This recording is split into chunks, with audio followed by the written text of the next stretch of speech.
Clip number 537۔ اس clip میں انشاءاللہ آپ قرآن پاک کی سورہ ہود کی آیت نمبر 77 سے لے کے 79 تک کی تلاوت، ترجمہ اور تفسیر قرآن صراط الجنان سماعت فرمائیں گے۔ بسم اللہ الرحمن الرحیم۔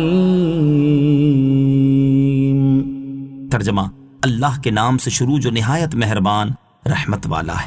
وَلَمَّا جَاءَتْ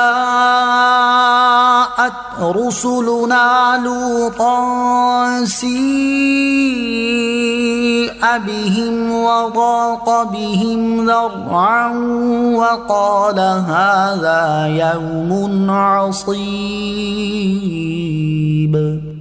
ترجمہ، اور جب لوط کے پاس ہمارے فرشتے آئے تو ان کی وجہ سے لوط غمگین ہوا اور ان کے سبب اس کا دل تنگ ہوا اور کہنے لگا یہ بڑا سخت دن ہے۔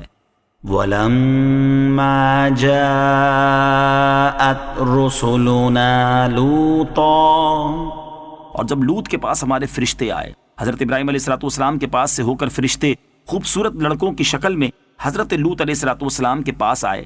حضرت لوط علیہ السلام نے جب ان کی حیت اور حسن و جمال کو دیکھا تو قوم کی خباثت اور بد عملی کا خیال کر کے آپ علیہ السلام ان خوبصورت لڑکوں کی وجہ سے غمگین ہوئے اور ان کا دل تنگ ہوا، کیونکہ ایک تو وہ مہمان تھے اور دوسرے وہ انتہائی خوبصورت تھے۔ اس لیے ان کے بارے میں آپ علیہ السلام اپنی قوم کی طرف سے خوفزدہ ہوئے اور فرمانے لگے یہ بڑا سختی کا دن ہے۔ مروی ہے کہ فرشتوں کو اللہ تعالیٰ کی طرف سے حکم یہ تھا کہ وہ قوم لوط کو اس وقت تک ہلاک نہ کریں جب تک کہ حضرت لوط علیہ السلام خود اس قوم کی بد عملی پر 4 مرتبہ گواہی نہ دے۔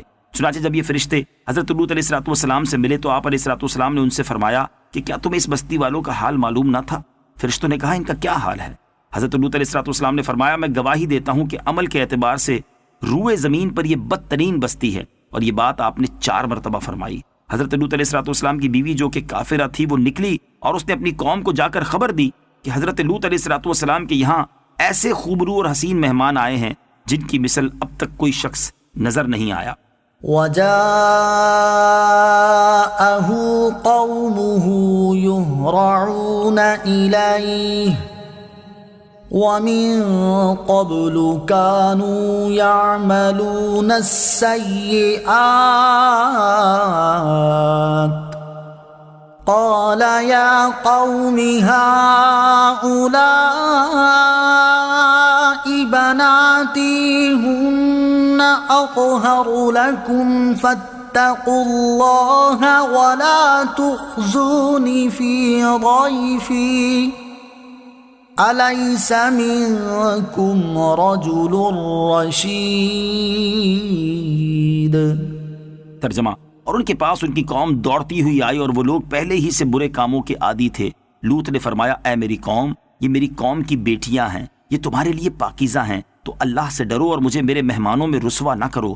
کیا تم میں کوئی ایک آدمی بھی نیک کردار والا نہیں؟ وَجَاءَهُ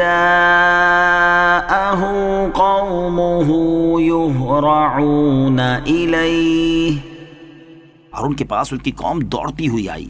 حضرت لوط علیہ السلام اپنے مہمانوں کے ساتھ گھر میں ہی تھے کہ آپ کی قوم کے لوگ آپ کے مہمانوں کے ساتھ بے حیائی کا کام کرنے کی غرض سے دوڑتے ہوئے آئے، اور وہ لوگ اس سے پہلے ہی برے کاموں کے عادی تھے اور شرم و حیا سے بالکل عاری ہو چکے تھے۔ انہیں دیکھ کر حضرت لوط علیہ السلام نے اپنی قوم سے فرمایا اے میری قوم، یہ میری قوم کی بیٹیاں ہیں، یہ تمہارے لیے نکاح کی صورت میں پاکیزہ ہیں، تو اپنی بیویوں سے فائدہ حاصل کرو کہ وہ تمہارے لیے حلال ہے۔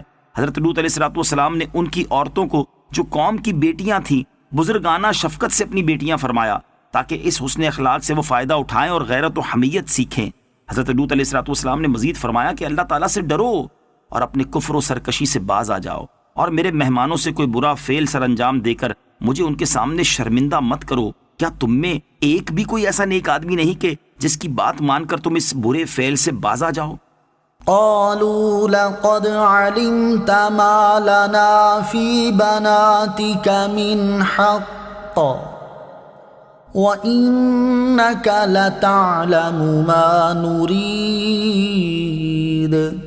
ترجمہ، انہوں نے کہا تمہیں معلوم ہے کہ تمہاری قوم کی بیٹیوں میں ہمارے لیے کوئی حاجت نہیں، اور تم ضرور جانتے ہو جو ہم چاہتے ہیں۔ قالوا، انہوں نے کہا، حضرت لوط علیہ السلام نے اپنی قوم کو جو اللہ تعالیٰ سے ڈرنے کی نصیحت فرمائی اور مہمانوں کے سامنے رسوا کرنے سے روکا، تو آپ علیہ السلام کی قوم نے اس نصیحت سے اعراض کرتے ہوئے کہا آپ جانتے ہیں کہ آپ کی قوم کی بیٹیوں سے نکاح کرنے کی ہمیں کوئی حاجت نہیں، اور نہ ہی ہمیں ان کی طرف کوئی رغبت ہے، اور جو ہماری خواہش ہے وہ آپ اچھی طرح جانتے ہیں۔